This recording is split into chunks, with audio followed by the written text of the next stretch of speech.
The fluorescent lights of room 114 hummed their usual indifferent hum. 26 students sat in the kind of Wednesday afternoon stupor that only a double period of advanced galactic history could produce.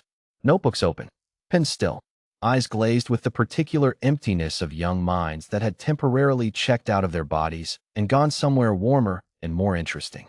Professor Aldine was midway through explaining the economic collapse of the Third Pelthian Republic when the door opened.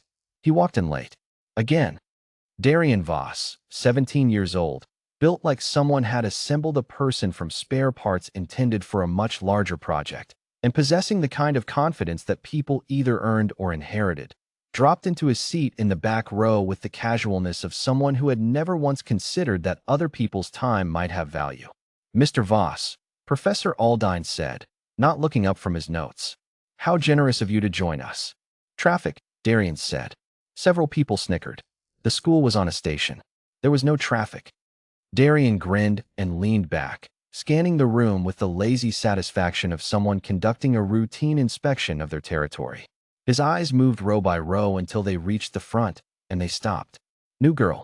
She sat in the first seat of the first row, which, in the unwritten and yet ironclad social cartography of every school in the galaxy, was the seat of either the extremely dedicated or the extremely unaware. Her posture was straight without being stiff. Her uniform was regulation in every way that suggested she had dressed in regulation specifically so that no one could comment on it. Her dark hair was tied back with the kind of no-nonsense efficiency that implied it had been tied back the same way every morning for years, and that she had never once thought about it differently. She was not looking at him. This, for reasons Darian could not have articulated and likely would not have examined even if he could, bothered him. He leaned over to the student beside him, Torrent, who had the face of someone permanently bracing for impact. "Who's she?" "Transfer," Torrent whispered. "Soraya something. Came in this morning. Doesn't talk much." Darian nodded slowly, in the way of someone filing information for future use. It took him 12 minutes to make his first move. In fairness to the historical record, it was not a dramatic move. It was the low-grade, casual variety of antagonism that people like Darian had perfected over years of practice, the kind that left no marks and produced no evidence, only the slow erosion of a target's peace of mind. He reached forward and flicked the back of her chair. Just once. Light. Deniable. She didn't react. He waited 30 seconds and did it again. Nothing. Torrent, beside him, had developed the expression of a man watching someone poke a bear with a very short stick. "Darian." "Relax," Darian said quietly. He picked up his pen and reached forward, using the cap to tap lightly on her shoulder blade. Still deniable. Still casual. The tap of someone who simply wasn't aware they were doing it. She turned her head exactly 45 degrees. Not enough to look at him fully. Enough to indicate she was aware. "Stop," she said. One word. No heat in it. No fear. The voice of someone reading aloud from a maintenance manual. Several heads turned. Professor Aldine, now deep in the economic implications of Pelthian trade tariffs, did not notice. Darian leaned forward slightly, his grin easy and practiced. "Or what?" Soraya turned back to face the front. Darian, who had spent 17 years learning that the absence of a response was simply an invitation to escalate, reached forward and flicked her ear. The room had approximately 0.4 seconds to understand what was about to happen. Soraya did not gasp. She did not flinch. She did not turn around slowly with a wounded expression and ask why he had done that, which was the response that people like Darian were built to receive, because it meant the exchange was proceeding as designed. She moved.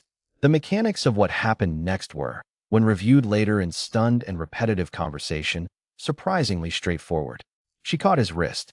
Not grabbed, caught. The way you catch something that you've been expecting to fall. She turned in her seat in a single motion that somehow involved no wasted movement whatsoever, took his extended arm by the wrist, and applied pressure to a specific point on the inside joint that human anatomy had designated, without consultation, as extremely persuasive. Darian made a sound that was not a word. His elbow went up. His shoulder followed. His upper body, receiving a message from his arm that said this direction, immediately, non-negotiable, bent sideways out of his chair, and before the next fluorescent hum had completed its cycle, Darian Voss, largest person in the room, established social architect of row 7, was halfway out of his seat with his arm locked, his balance gone, and his cheek approximately 4 inches from the surface of his own desk. Soraya held the position without apparent effort. She was still facing forward. She had not fully turned around. She was holding him in place with one hand and posture that suggested she was still primarily thinking about Pelthian trade tariffs. The room had gone the specific kind of silent that happens when 26 people collectively stop breathing. Professor Aldine turned from the board. He looked at Darian, bent sideways at an angle that implied imminent regret. He looked at the new student in the front row, holding said situation with one hand and no particular expression. He looked back at his notes. Miss, he checked his roster. Soraya, could you perhaps, at your convenience, release Mr. Voss so that we can continue? Of course, Soraya said pleasantly. She released the hold with the same efficiency she'd applied it, cleanly, completely, without ceremony. She turned back to face the board. Darian straightened up slowly, in the manner of a person conducting a private inventory of their structural integrity. His face had taken on a color that existed somewhere between embarrassment and revelation. He sat very still. He did not touch her again. After class, in the corridor, Torin fell into step beside Darian with the energy of someone who had been holding in a great deal of commentary and could no longer maintain containment. So Torin said, "Don't," Darian said. "I'm just saying. Don't." She didn't even look. Torin. Torin pressed his lips together. He lasted 4 steps. She was still taking notes, he said, with something close to reverence. She had her pen in her other hand the whole time. She never stopped taking notes. Darian said nothing. He had noticed. 3 weeks later, Darian Voss was sitting in the library with a textbook he was not reading when someone sat across from him. He looked up. Soraya placed her own textbook on the table. Advanced Combat Theory and Application, Level 3, the cover worn in the way of a book that had been used rather than displayed, and opened it without looking at him. Darian watched her for a moment. "I was being an idiot," he said. She turned a page. "I know. I don't," he stopped. Restarted. "I'm not usually," another stop. "That's not true. I'm usually exactly like that."